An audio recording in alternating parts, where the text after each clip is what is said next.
আমি আল্লাহ তাআলার দরবারে শুকরিয়া আদায় করি এবং তোমাদের জন্য দোয়া করি। প্রতি বছর আমাদের এই অনুষ্ঠান হয়। তোমাদের মধ্যে থেকে অনেকে আসো, অনেকে আসতে পারো না।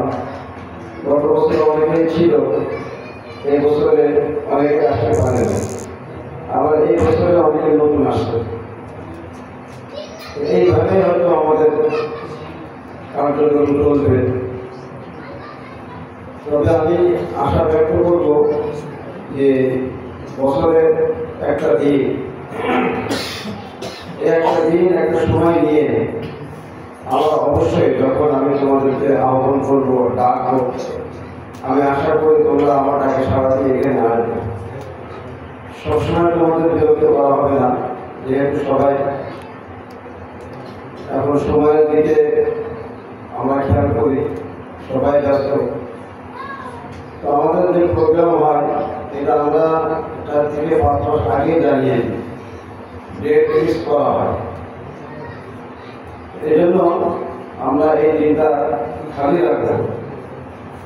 যখন আমরা জানতে পারবো অমুক দিন আমি সুন্নাহ মাদ্রাসায় আমাদের রাখা হয়েছে, সেদিন ইনশাআল্লাহ আমরা চলে যাবো। যেহেতু অনেক দূর থেকে তোমরা আসছো, বিশেষ করে কুষ্টিয়া, রাজবাড়ি ওখানে যারা আসছে, তোমরা আমরা এখন চলে যাবে। এই জন্য ওদের আগে আগে একটু খাওয়ার ব্যবস্থা করা হয়েছে। ওদের মধ্যে অনেকে আছে, তো মাদ্রাসার মহতামি, তো মাদ্রাসার একটা বিভাগের দায়িত্বে আছে, তো পরিচালক, আবার আগামীকাল যে তারা মাদ্রাসা পরিচালনা করবে। এই জন্য এই রাত্রে চলে যাবে, মাইক্রো নিয়ে আসছে। এই জন্য ওদেরকে আমরা আগে আগে ছেড়ে দিচ্ছি। যাই হোক, প্রতি বছরই কিছু উপদেশমূলক কথা আমি বলি। এটা আলোচনা করলে আমার নিজেরও ফায়দা হয়, তোমাদেরও ফায়দা হবে। একটা কথা বলবো, বিশেষ করে এই 40 বছর দুনিয়াতে চলতে গেলে আমরা যারা খেদমত লাইনে আছি, যারা পড়াশোনা করতেছি, যারা আমরা এখন হুজুর, আমাদের কষ্টটা একটু বেশি হয়। বিশেষ করে অর্থনৈতিক কষ্ট, অর্থের কষ্ট হয়।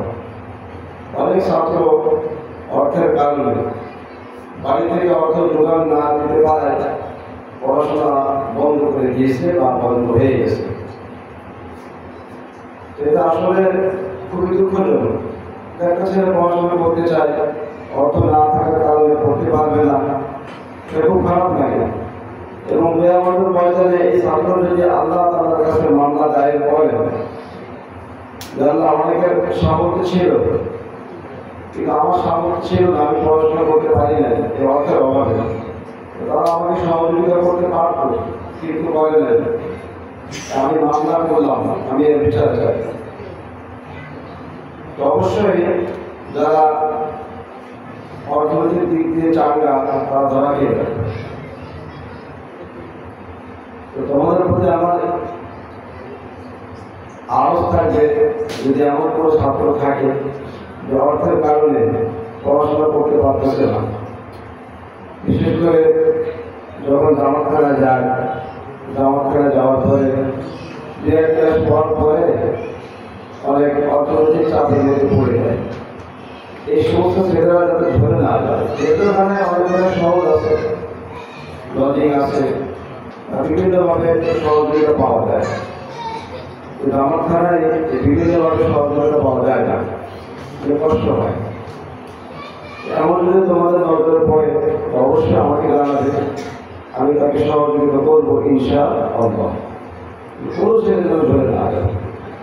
অনেকে দাওয়া শেষ করছে, দাওয়া শেষ করার পরে ইফতার পড়বে বা তাফসীর পড়বে, অর্থের অভাবে হয় না, তাও যোগাযোগ করবে।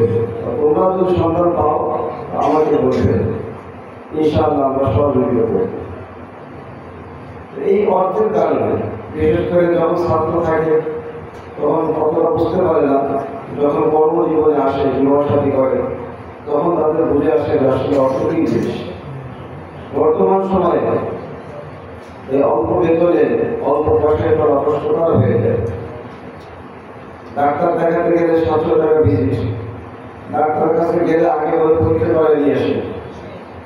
আজকে ডাক্তারের কাছে গিয়েছিলাম, তো দেখলাম যে একজন রোগীকে সে বলতেছে যে আমার কাছে দেখাতে হলে আগে পরীক্ষা করাতে হবে, পরীক্ষা ছাড়া ডাক্তার কিছু বলবে না, আমি কিছু বলবো না। আন্দাজুল্লাহ কিছু বলা যাবে না, এটা অন্য কোনো জিনিস না, এটা ডাক্তারি বিদ্যা। হ্যাঁ, ডাক্তারি বিদ্যা, আগে পরীক্ষা করে দেবে। কথাটা কোন দিকে যাচ্ছে? অত সময় ডাক্তার ছিল, রোগী হেঁটে গেলে বলে দিতে পারতো যে কি সমস্যা। রোগীর সামনে বসলে চোখ দেখে জিভ দেখে হাত ধরে বলে দিতে পারতো, সেভাবে ট্রিটমেন্ট করা হতো। তার মানে আপনার কাছ থেকে 700 টাকা নেবেন, আবার পরীক্ষা করালে সেখান থেকে একটা কমিশনও। এই অবস্থা এই যদি হয়, একজন হাফেজুল কোরআন, একজন আলেম, একজন ইমাম সাহেব, মুয়াজ্জিন সাহেব, তারা কিভাবে ট্রিটমেন্ট করবে? আবার বাজারে যে উর্দু বলি, অনেক সমস্যা। এদিকে বাপ মা, একজন হাফেজ সাহেব বেতন কত 8,000 10,000, এরপরে কিন্তু সে তার বাপ মাকে দেয় না। বাপ মা তার সংসারে রাখে, অথচ দেখা যায় ভাই একজন বেতন পাচ্ছে 50,000 60,000, সে বাপ মাকে রাখতে পারে না, খেতে দিতে পারে না, আর মাস শেষে সে ঋণী হয়ে যায়, ঋণগ্রস্ত হয়। এই কষ্ট হলেও বাপ মাকে বলে না, কাউকে বলে না, বাপ মাকে নোট করে যায়, ছেলে মেয়ে লেখাপড়া চালিয়ে যায়। এখন এই যে অর্থনৈতিক সংকট, এই জন্য আমাদের কি করণীয়, এই বিষয়ে কিছু কথা বলি তোমাদেরকে। যদি তোমরা এখন থেকে এর উপরে আমল করো, ইনশাআল্লাহ তোমাদের অর্থনৈতিক সংকট থাকবে না, আল্লাহ তাআলা ব্যবস্থা করে দেবে। আল্লাহ তাআলা কোরআন কারীমের মধ্যে বেশ কিছু দোয়ার কথা বলছেন, বেশ কিছু দোয়া। এটা আল্লাহ তাআলা কালাম, আল্লাহ তাআলার কথা। আমরা কারো কথায় আমরা পড়ে যাব না, কারো কথায় প্রবঞ্চিত হব না। আমরা বর্তমান জামানায় এত আল্লাহ বিল্লাহ করলে হয়, বর্তমান সময়ে কিছু করার দরকার, অনেক কথা বলে। এক সময় ছিল খুব তাওয়াক্কুল, এক সময় ছিল খুব দোয়া জিকির, তার মাত্র মধ্যে এখন হয় না। এক সময় যিনি পুরা করতেন এই চাহিদা, যিনি করতেন, যিনি এই চাহিদাগুলো পূরণ করতেন, তিনি কি এখন নাই? তিনি কি এখন নাই নাকি? তিনি আসেন না? তার মধ্যে কি কোনো পরিবর্তন হয়? কোনো পরিবর্তন হয় না। তিনি হচ্ছেন আমাদের রব, আমাদের আল্লাহ, আমাদের পালন কর্তা, আমাদের খাওয়া দেওয়ালা, আমাদের দেওয়ালা। মানুষ পরিবর্তন হতে পারে, হ্যাঁ, সময় পরিবর্তন হতে পারে, কিন্তু আল্লাহ তাআলার কোনো পরিবর্তন নাই। যিনি আগেও দিয়েছেন, এখনো দিচ্ছেন, কিয়ামত পর্যন্ত দিয়ে যাবে, কোনো কমতি নেই তার। এই জন্য কেউ যদি বলে যে এখন এগুলো চলে না, তাহলে সে ভুলের মধ্যে আসে। এই জন্য আমি তোমাদেরকে বলবো যে প্রথম সুন্নাত যে আছে, আমার নবীর যে সুন্নাত, এই সুন্নাত অনুযায়ী আমি আমার জীবনকে চালাবো। আমার পুরো জীবনের মধ্যে, আমার ঘরের মধ্যে সুন্নাত ঠিক করবো, আমার ঘরের মধ্যে আমি সুন্নাত আনয়ন করবো, আমার বাচ্চাদেরকে আমি সুন্নাত শেখাবো। ছোটবেলায় কিছু সুন্নাত আছে যেগুলো আমাদের লাগে। আমি যখন জুতাটা পড়তেছি, কোন পা আগে পড়তেছি, সুন্নাত, বাম পা আগে পড়তে হবে। যখন জুতা পরবো, ডান পা আগে দেবো, তাই না? এটা আমি একটু খেয়াল করবো। আমি যখন ঘরে ঢুকতেছি, কোন পা দিয়ে ঢুকতেছি, যখন বের হচ্ছে, কোন পা দিয়ে বের হচ্ছে, আমি সালাম দিয়ে ঢুকতেছি কিনা। আমি যখন উযু করতেছি, উযুর মধ্যে কিছু দোয়া আছে, আল্লাহুম্মা কফিনি বিহালালিকা আন হারামিক ওয়া আগনিনি বিফাদলিকা আম্মান সিওয়াক।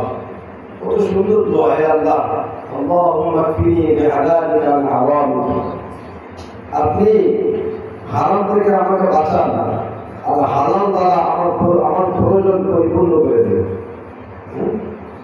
আর আমাকে সচ্ছল বানিয়ে দিন আপনার দয়ায়। এই প্রত্যেকবার উযুর মধ্যে যদি আমি এটা পড়ি, খুব কাপড়ে মিনিটে করি, আল্লাহ তাআলা অবশ্যই বরকত দান করবেন। এগুলো পরীক্ষিত। কিন্তু উযুর মধ্যে আরো দোয়া আছে, আল্লাহুম্মা গফিরলি ওয়া ওয়াসসিলি ফি দারি ওয়া বারিক লি ফি রিজকি। আল্লাহ আপনি আমাকে মাফ করে দিন, আর আমার ঘরের মধ্যে আপনি বরকত দেন, আমার রিজিকের মধ্যে বরকত দে। কত সুন্দর দোয়া।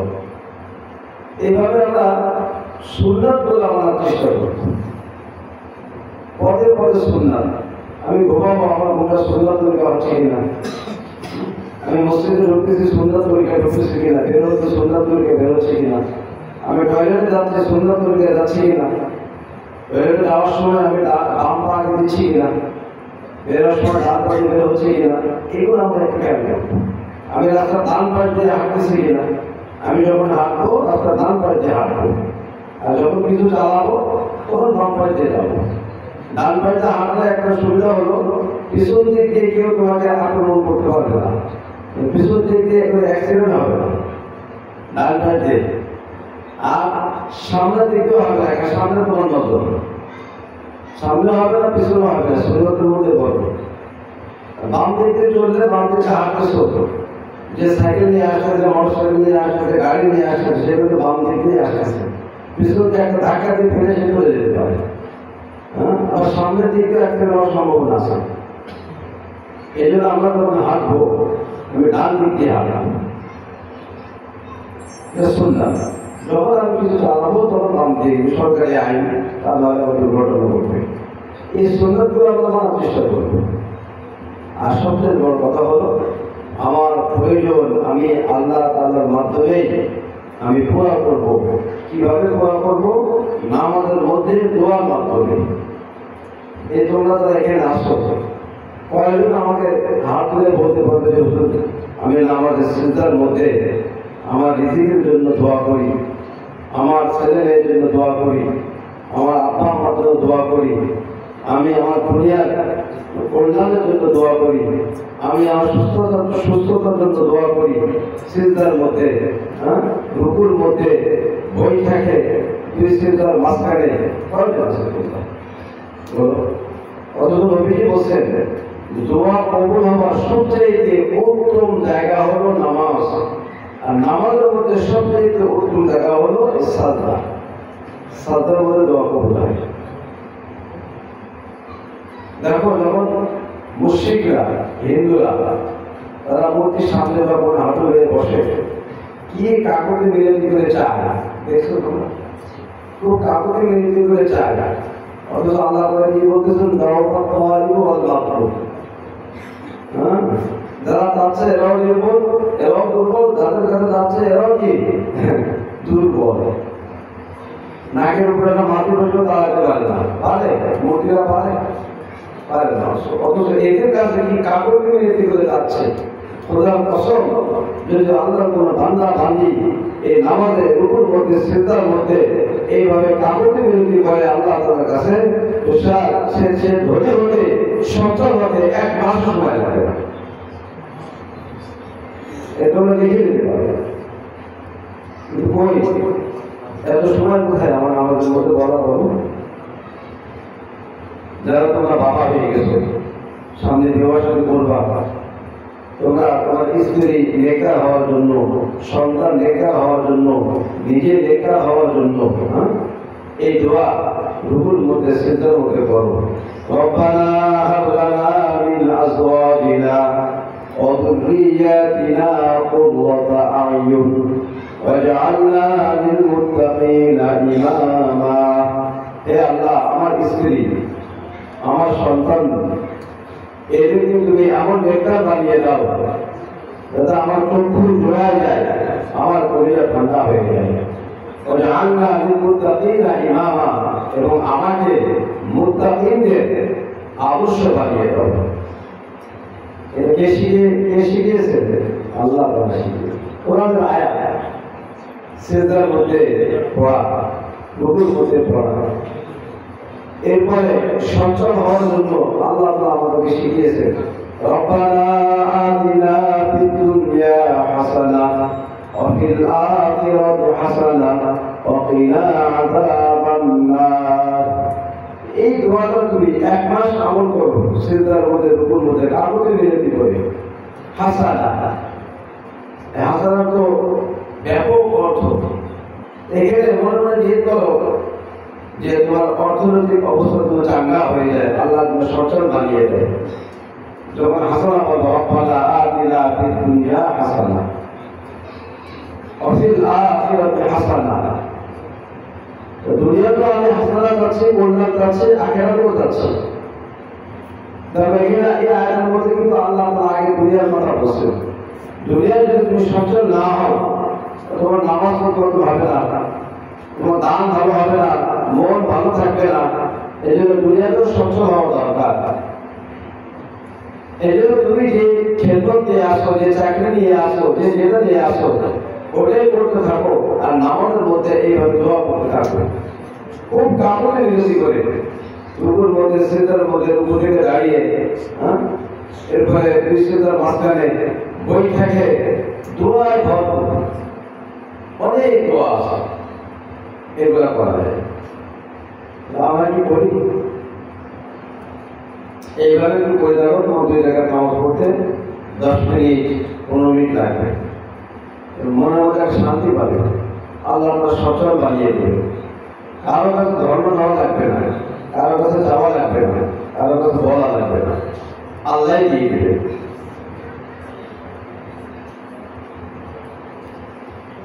আমি একজন সাধারণ শিক্ষক, তো আল্লাহ তাআলা আমাকে অনেক কিছু দিয়েছে, অনেক কিছু আল্লাহ তাআলা দিয়েছে, দিচ্ছে। কারোর কাছে হাত পাতা লাগে না, আর তোমরা জানো যে কারোর কাছে হাত পাতা লাগে আমার অভ্যাস।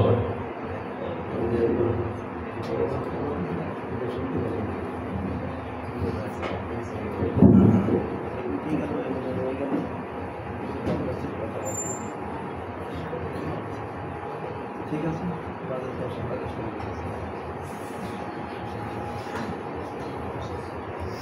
আসো, একটু সময় দিতে পারি না, একটু চাপাই দাও। বাসায় বাড়ি যায় লিঙ্ক দিও, সকালে লিঙ্ক দিও, সেই জন্য আমাদের ফোন করে একটু জানাই দিও। হ্যাঁ, ইনশাআল্লাহ।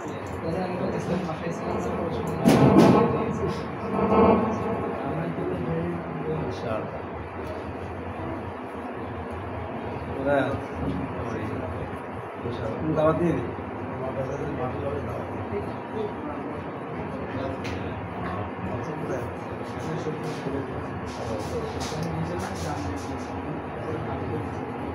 দিয়ে দিলে ভালো। ঠিক আছে, থাকলে ভালো হতো, কথা বলতে ভালো হতো। ঠিক আছে, ভালো লেগেছে, ভালো জানি না।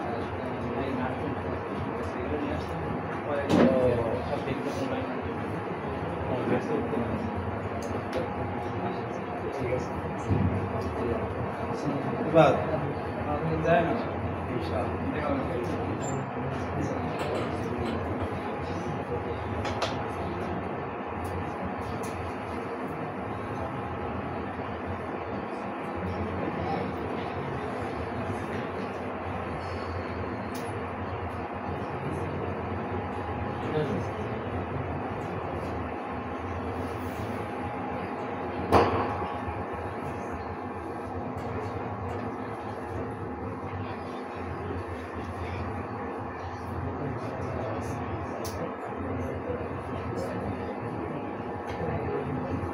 প্রশ্ন শেষ হয়ে গেছে, কথা বলে যাচ্ছে।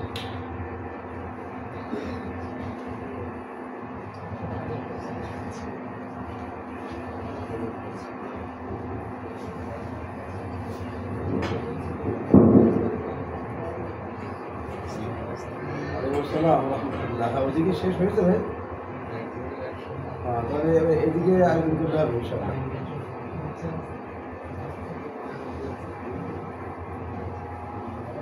ও, কিন্তু ভালো হয়, তাহলে আপনি সেগুলো থেকে পাঠাই দেবো। ও আচ্ছা, আর ওই মহিলা আছে আমার বাসায়। হ্যাঁ, আচ্ছা, ঠিক আছে।